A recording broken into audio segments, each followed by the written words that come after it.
आखिर ये गुरुजी हैं कौन और क्यों लाखों लोग इन्हें भगवान से भी बड़ा मानते हैं? आखिर कौन है ये गुरुजी और वो कौन सी भावनात्मक डोर है जिसने लाखों लोगों को इनसे इस कदर जोड़ दिया है? क्या ये सिर्फ आस्था है या इसके पीछे कोई गहरा रहस्य छिपा है? इस कहानी को अंत तक जरूर देखें, क्योंकि सच शायद आपकी सोच से भी परे है। ये कहानी है गुरुजी उर्फ निर्मल सिंह महाराज की, जिन्हें आज दुनिया भर में उनके भक्त गुरुजी या शुक्राना गुरुजी के नाम से जानते हैं। इनका जन्म 7 जुलाई 1952 को पंजाब के संगरूर जिले के डुगरी गांव में हुआ था। जन्म के समय उनका नाम निर्मल सिंह था। एक साधारण परिवार में जन्मे निर्मल बचपन से ही बाकी बच्चों से अलग थे। उनका मन खेलकूद से ज्यादा ध्यान और अध्यात्म में लगता था। अक्सर गांव के लोग उन्हें खेतों में या किसी शांत कोने में घंटों समाधि में लीन पाते थे, चाहे मौसम कैसा भी हो। परिवार उनके स्वभाव से हैरान था, लेकिन धीरे धीरे उन्हें यह एहसास होने लगा कि ये कोई साधारण बालक नहीं बल्कि स्वयं ईश्वर का अंश है। हालांकि हर पिता की तरह गुरुजी के पिता भी चाहते थे कि उनका बेटा अच्छी शिक्षा प्राप्त करे।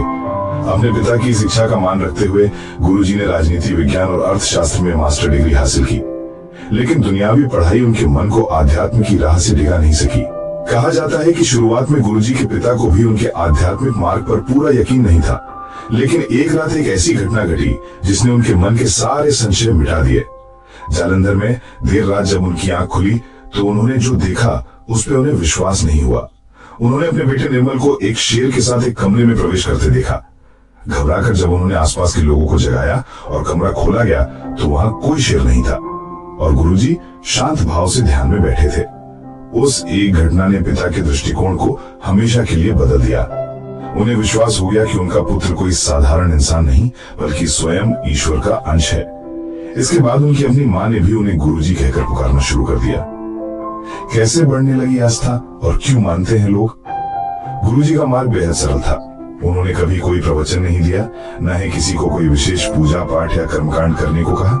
वे कहते थे कि ईश्वर को पाने के लिए घर परिवार त्यागने की जरूरत नहीं है, बल्कि अपने सभी कर्तव्यों को निभाते हुए भी परमात्मा से जुड़ा जा सकता है। उनके सत्संग में सिर्फ गुरबाणी और शब्द कीर्तन होता था, जहाँ भक्त शांति से बैठकर ध्यान लगाते थे। लोगों का उन पर विश्वास गहरा होने का सबसे बड़ा कारण थे उनके साथ हुए व्यक्तिगत और भावनात्मक अनुभव। भक्तों का मानना है कि गुरुजी उनकी समस्याओं और बीमारियों को अपने ऊपर ले लेते थे। उनके सत्संग में मिलने वाली चाय और लंगर प्रसाद को भी भक्त अमृत मानते हैं, जिससे उन्हें शारीरिक और मानसिक कष्टों से राहत मिली। कई लोगों ने यह अनुभव साझा किया है कि गुरुजी के आशीर्वाद से उनकी लाइलाज बीमारियां भी ठीक हो गई और जीवन की बड़ी बड़ी बाधाएं दूर हो गईं।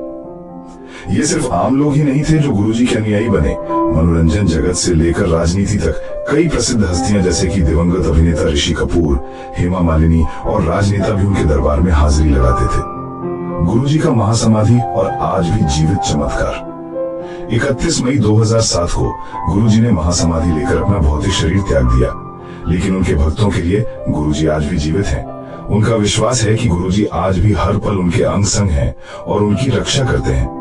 दिल्ली के छतरपुर में स्थित बड़े मंदिर जिसे गुरुजी ने 1990 के दशक में बनवाया था, आज आस्था का एक बहुत बड़ा केंद्र है। भक्त बताते हैं कि आज भी सिर्फ गुरुजी की तस्वीर के सामने अरदास करने से उनकी मुश्किलें हल हो जाती हैं और वे हर पल गुरुजी की दिव्य उपस्थिति को महसूस कर पाते हैं। ये कहानी सिर्फ एक गुरु की नहीं, बल्कि उस अटूट विश्वास और भावनात्मक जुड़ाव की है जो लाखों लोगों तो आज भी गुरुजी निर्मल सिंह महाराज से जुड़े हुए हैं। ये उन अनगिनत चमत्कारों और अनुभवों की कहानी है जो विज्ञान और तर्क से परे केवल महसूस की जा सकती है। गुरुजी के इस चमत्कारी और भावनात्मक कहानी पर आपकी क्या राय है?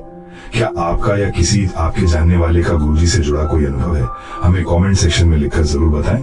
अगर ये कहानी आपको दिल को छू गई हो तो इस वीडियो को लाइक करें, अपने दोस्तों के साथ शेयर करें। शुक्राना गुरुजी।